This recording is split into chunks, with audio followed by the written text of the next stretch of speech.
diskarte, itong strategiya ng ating Pangulong Bongbong Marcos. Ano po ang masasabi ninyo?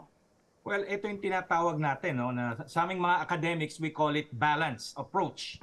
No, of course, ang basis ito yung foreign policy pronouncement ng ating presidente ever since, of course, he became the 17th president. Friends to all, enemies to none. Of course, this is how we explain it. It's an aspiration. It's not a reality. Because the reality on the ground is, of course, more complicated than ever. So nakikita natin ito, it's being played out. That you have, of course, the foreign minister of China coming here, doing some damage control, triggered, of course, by the uproar, by the statement of the ambassador, who was actually just doing his job.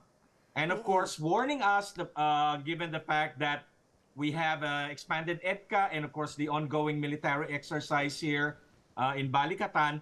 Then, of course, our president is going to the United States to formalize what has been discussed in the 2+2 meeting that was, of course, conducted early this month.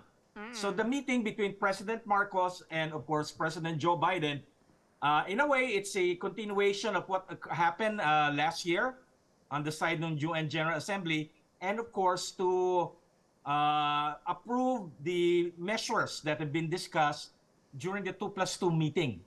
Now, when, of course, you have our Foreign Secretary and our Defense Secretary going to Washington, D.C., and, of course, meeting their American counterparts.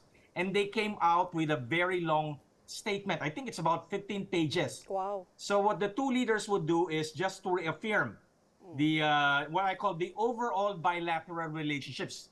Kasi what is happening right now is our relationship with the United States is more comprehensive than ever, except, of course, we have always focused on the security, yung alliance. So, Prof, having said that, no, I'm more concerned kasi yung pagpunta po dito ni Foreign Minister. Number one, makikimarites ako, was he really scheduled to come here? Or is it because nga nangyari dun sa binigkas po ni Ambassador, kaya napapunta po dito yung Foreign Minister? Sabi mo nga, to douse nga, no, yung Damage control. That's my first question. Number two, is that already a sufficient answer na they will just open more communication lines? Kasi yun na nga, nung January, nagsabi na si President Xi Jinping mismo na hotline na.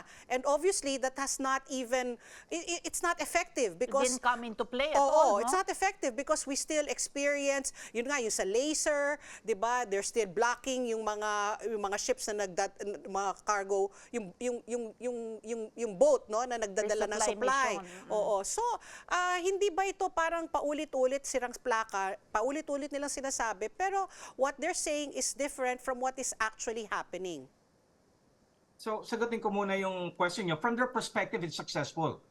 It's to lull us, to basically engage us in this never-ending diplomatic tussle, but on the ground, they continue their maritime expansion. That has been the case since 1996. I could still remember this. No?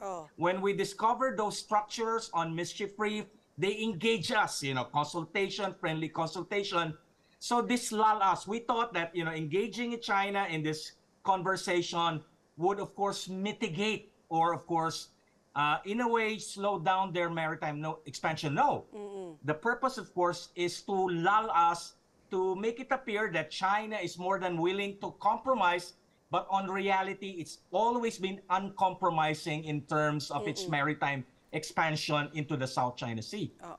So, I still remember, no, nung pumunta pa dito si President Jiang Zemin, they have a karaoke with President Ramos, and we assume that everything is fine. We have managed, but see what's happening on Mischief. Ang mali kasi yung calculation natin, no? Our calculation is based on a middle power, no, ASEAN style. Now we have this sincere, friendly consultation. It could manage the dispute.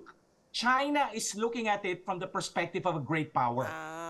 I will, the term, in fact, no, ang term na ginagamit nung kanilang grand strategy, no, nung the rejuvenation of the great Chinese nation, ang policy nila sa atin is pacification. Pacification. No compromise, no negative, pacification.